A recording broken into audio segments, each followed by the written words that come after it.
সবাই মিলে আমার একটু সহযোগিতা করেন।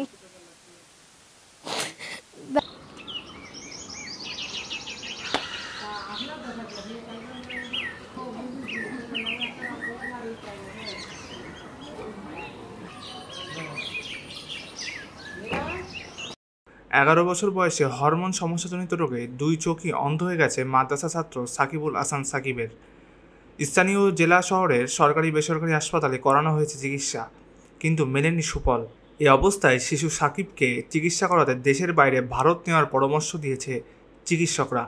একমাত্র পুত্র সন্তানের চিকিৎসার জন্য জমানো টাকা, জমিসহ স্বর্ণালংকার বিক্রি করে পরিবারটি এখন সর্বশান্ত। সাকিবের চিকিৎসার জন্য এখন প্রয়োজন 9 লক্ষ টাকা। সাকিবের পিতা সামাদ শেখ বলেন, 7 বছর বয়সে সাকিবকে নোয়াপাড়া পৌর গোরস্থান নুরানি মাদ্রাসায় ভর্তি করা হয়। 7 পারা পর্যন্ত কোরআন পড়া শেষ হলে তার চোখের সমস্যা দেখা দেয়।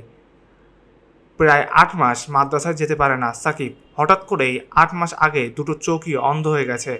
খুলনা চক্ষু হাসপাতালে পরীক্ষার পরে চিকিৎসক জানান সাকিব হরমোনজনিত রোগে আক্রান্ত। চিকিৎসকরা তাকে ঢাকায় নেওয়ার পরামর্শ দেয়।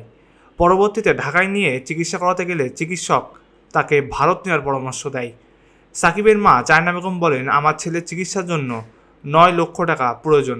আমার স্বামী একজন ভ্যান চালক, আমরা এত টাকা পাবো কোথায়?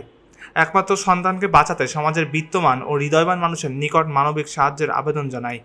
কাঁদতে কাঁদতে তিনি আরও বলেন, আমরা অসহায় দরিদ্র, আমাদের একমাত্র ছেলে সাকিবের জন্য আপনাদের সকলের সহযোগিতা প্রয়োজন। চিকিৎসায় মানবিক সাহায্যের জন্য যোগাযোগ করুন পিতা সামাদ শেখের নাম্বারে। স্ক্রিনে থাকা এই নাম্বারটিতে যোগাযোগ করার জন্য অনুরোধ করা হলো। ধন্যবাদ জানাই।